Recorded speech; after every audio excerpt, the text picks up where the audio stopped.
Welcome to week 5 of the Table series. You made it to the last week, and I hope that these last 5 weeks together have been really rich and meaningful as you've gotten to know each other around the circle. Those of you who are sitting around the circle together, maybe actually around a table, maybe you have shared some times of enjoyment and fellowship together.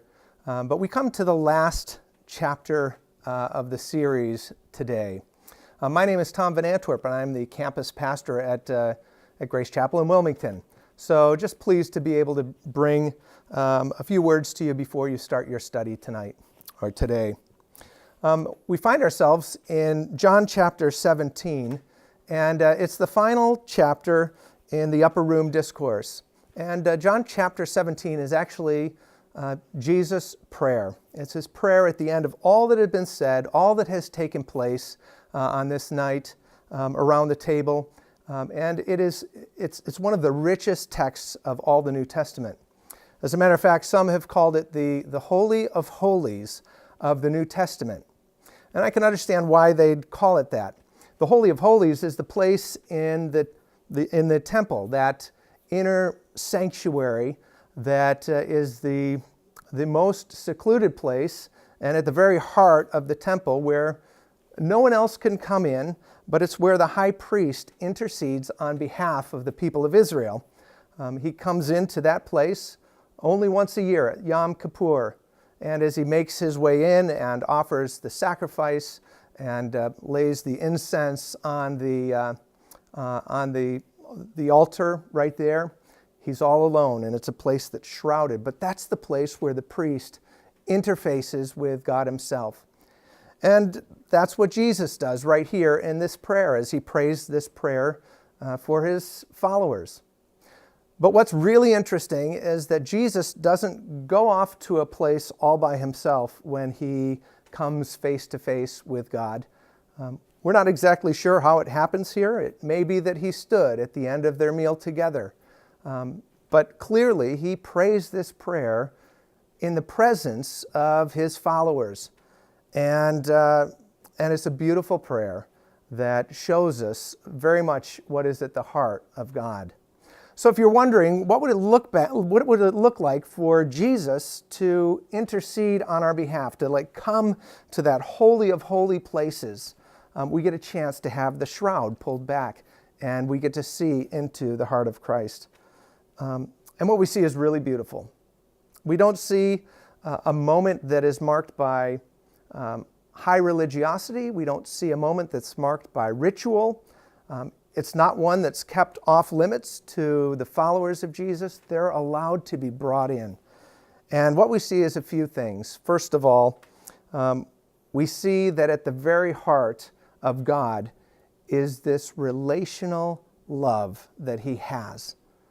Jesus, when he goes and comes before the Father, he expresses this genuine relational affection for God the Father.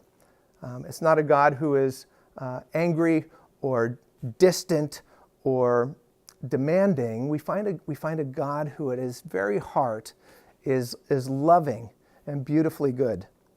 And so throughout that first passage, the first part of Jesus' prayer, we just find the affection between Jesus and his Father, the two people, the first two members of the Godhead, just sort of oozing with love for each other.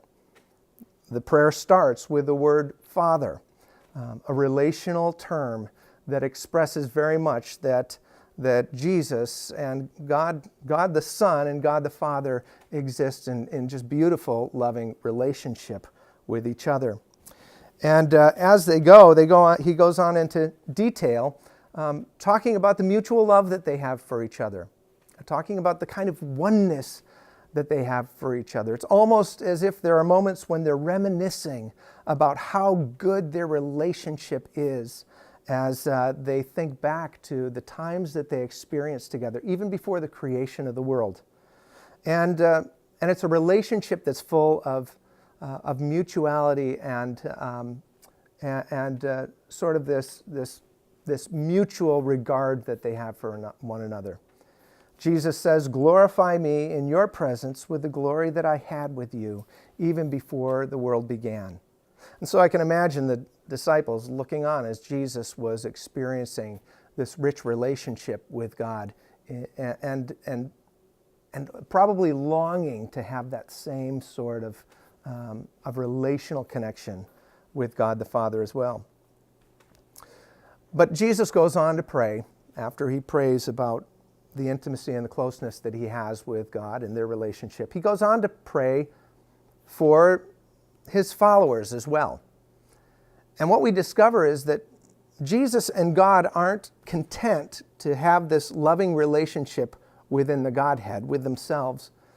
But as Jesus goes on to pray, it becomes clear that he longs for his followers to be caught up into this same relationship, that they might experience it with God himself.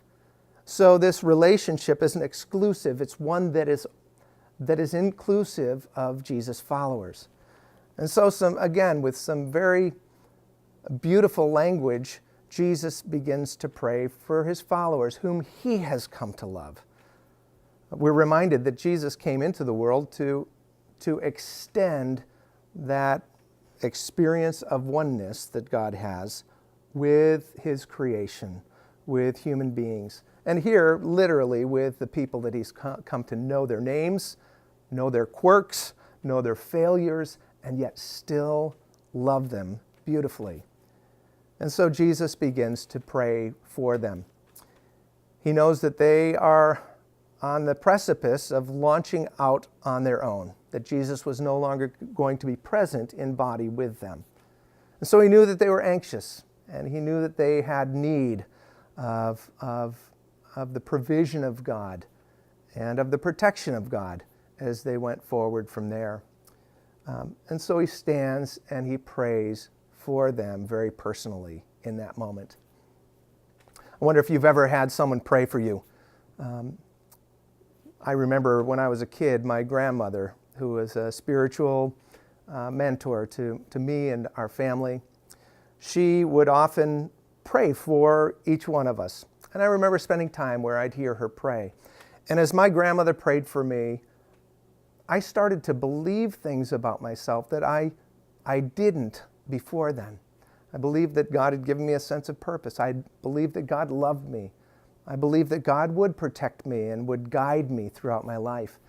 And I imagine as Jesus prayed for his followers here, their backs started to stiffen, their chests started to swell as they realized that they had a God who was for them and a God who had good purposes in mind for them. And so it's the second thing that Jesus prayed for. Jesus was not a hoarder of this relationship with the Father, but he wanted to extend it to his followers as well. And then thirdly, the passage, the prayer goes on to talk about the fact that the knowledge and the relationship that God had with Jesus, that Jesus shared with his followers, was really at the heart of his mission after all.